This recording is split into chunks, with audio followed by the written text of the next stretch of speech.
오늘 우리가 읽은 이 말씀 바로 앞구절 13절에 보면은 예레미야가 시위대 뜰에 머물렀다라고 이야기를 하고 있습니다. 이 시위대 뜰은 오늘 우리가 읽은 본문 맨 마지막에 나와 있는 이 감옥들과 같은 곳을 의미합니다. 근데 그 전에 보면은 예레미야는 시위대 뜰, 이 진흙창에 그 깊은 곳 구덩이에 갇히기도 하는 일이 있었습니다. 예레미야가 언제 어느 때 자유의 몸이 될지, 또 갇히는 그 몸이 될지, 구덩이에 빠질지 알지 못하는 그런 상황에 있습니다. 이러한 상황과 맞물려 이 이스라엘의 이 나라의 정세가 굉장히 급변하는 것을 우리가 알 수 있습니다. 이스라엘 이 남유다가 멸망하기 약 3년 전에 애굽의 호브라라는 왕이 바로가 되었습니다. 즉 애굽의 왕이 되었습니다. 그리고 1년 후에 이 호브라는 바벨론에 저항하기 위하여 그의 군대를 예루살렘에 보내게 됩니다. 이때 바벨론 군대가 잠시 철수를 하게 됩니다. 그래서 반바벨론 정책을 폈던 그 당시의 고관들은 더욱더 확고한 믿음을 가지게 되었습니다. 그래, 우리가 바벨론과 싸워야 한다, 애굽이 우리를 도와줄 것이다 라고 말을 했죠. 그러나 예레미야는 계속해서 왕과 고관들과 백성들에게 선포를 합니다. 바벨론에게 항복해야 됩니다. 그들에게 잡혀가야 됩니다. 잡혀가서 자녀들 낳고 그곳에서 살아야 됩니다. 그러면 하나님께서 때가 되면 다시 이 땅으로 불러주실 것입니다 라고 지속적으로 이야기를 합니다. 그렇기 때문에 반바벨론 정책을 폈던 그 고관들의 눈에 예레미야는 정말로 가시였을 것입니다. 우리나라도 사람들이 지금 친중을 해야 된다, 반중을 해야 된다, 또 친미를 해야 된다, 또 반미를 해야 된다. 반미를 대놓고 하는 사람은 없겠지만 예전에는 굉장히 심했습니다. 자, 그러나 이 친중에 대해서는, 이 반중에 대해서는 지금 사람들마다 의견이 다양하죠. 그래서 친미 반중을 해야 된다 이렇게 분명하게 말을 하는 사람도 있는데, 바로 이 시드기야 왕 때에도 그런 정책이 있었다라는 것입니다. 바벨론에게 그대로 항복해야 될 것이냐, 아니면 애굽에 붙어서 애굽의 힘을 이용하여 바벨론에 저항을 해야 될 것이냐. 이런 상황에서 시드기야는 굉장히 큰 갈등을 하게 됩니다. 왜냐하면은 이 본문 말씀에 보면은 갈대아인에게 항복한 유대인들을 두려워한다라는 표현이 나오거든요. 19절에 보면은 그러한 말씀이 나옵니다. 이들은 누구냐면은 일찍이 친바벨론 정책을 펴고서 바벨론에 망명을 갔던 사람들입니다. 시드기야가 친애굽 정책을 펴자 그것에 반발하여 망명을 갔는데, 그렇기 때문에 이들은 시드기야 왕으로부터 많은 핍박을 받았습니다. 위협을 당했습니다. 그래서 먼저 바벨론 땅에 간 이들은 시드기야 왕이 바벨론에 오기만 하면 그들이 당한 압제를 보복하려고 칼을 갈고 있었던 사람들입니다. 그렇기 때문에 시드기야는 그들이 두려운 거예요. 그래서 그들이 자신들을 해치거나 조롱할까 봐 두려워하고 있습니다. 그래서 예레미야에게 그 말을 하죠. 그러자 예레미야는 아니다, 당신이 만약에 바벨론에게 항복을 하게 되면 바벨론 사람들이 먼저 갔던 고관들에게 왕을 넘기지 않을 것이다 라고 이야기를 하고 있습니다. 시드기야가 또 하나 의식하고 있는 세력이 있습니다. 그것은 바로 반바벨론 정책을 주장하면서 친애굽을 해야 된다라고 주장하는 관료들입니다.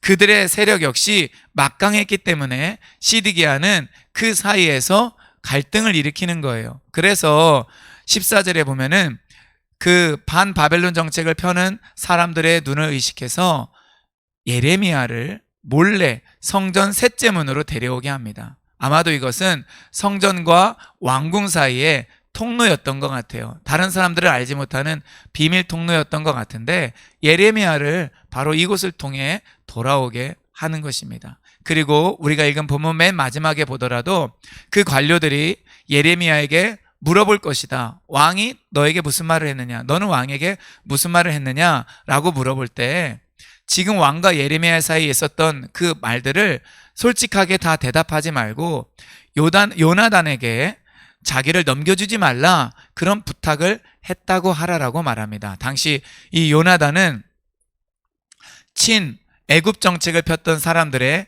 이 대표로서 예레미야를 잡아서 가두는 그런 집으로 사용됐던 곳입니다. 아무튼 시드기야는 그 속에서 갈등을 해요. 그리고 시드기야는 또 하나 갈등이 있었습니다. 바로 하나님의 말씀을 증거하는 예레미야의 말을 들을 것인가 말 것인가.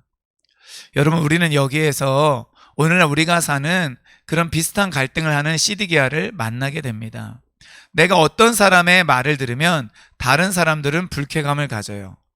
다른 사람들은 나 때문에 내가 내린 그 결정 때문에 나를 싫어할 수 있고 미워할 수 있고 적대감을 가질 수 있어요.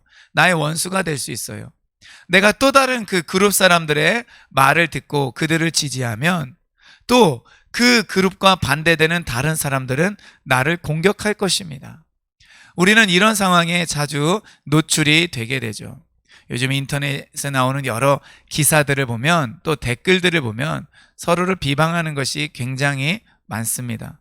어쩌다가 우리나라가 이렇게 되었는지, 모든 국민이 다 그런 것은 아니겠지만 많은 국민들이 이 정치적인 노선 중에 하나를 타게 되어서 인터넷상에서 나와 다른 생각을 가지고 있는 사람들을 인신공격하고, 그리고 너무 심하게 편가름이 되어서 나라가 정말로 딱하고 그리고 안타까운 상황에 이르게 된 것을 우리는 잘 알고 있습니다. 자, 이러할 때 우리는 어떻게 해야 될까요? 우리는 이때 하나님의 뜻을 구해야 됩니다. 내가 어떤 결정을 내린다 할지라도 사람들을 다 만족시킬 수는 없습니다. 그러면 우리는 어떻게 해야 되느냐? 하나님의 뜻이 무엇인지, 하나님의 의중은 무엇인지 하나님께 물어보고, 때로 어떤 사람에게는 내가 공격을 받고 어떤 사람에게 내가 미움을 받는다 할지라도, 그리고 심지어 몇몇 사람들과의 관계가 불편해진다 할지라도 우리는 하나님께서 나에게 원하시는 그 결정을 따라야 됩니다. 사실 예레미야가 그랬죠. 예레미야는 바벨론에게 항복하라, 그러면 성이 불사르지 않을 것이다, 적어도 생명은 보장받을 수 있을 것이다 라고 말을 합니다.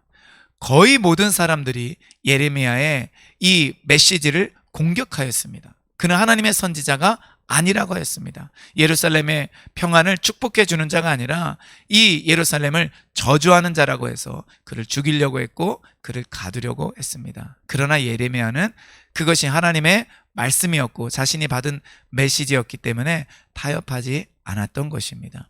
우리도 갈등되는 모든 상황 속에서는 하나님의 뜻을 따라야 됩니다. 로마서 12장 2절에 보면 이런 말씀이 있죠. 너희는 이 세대를 본받지 말고 오직 생각을, 마음을 새롭게 함으로 변화를 받아 하나님의 선하시고 기뻐하시고 온전하신 뜻이 무엇인지 분별하도록 하라.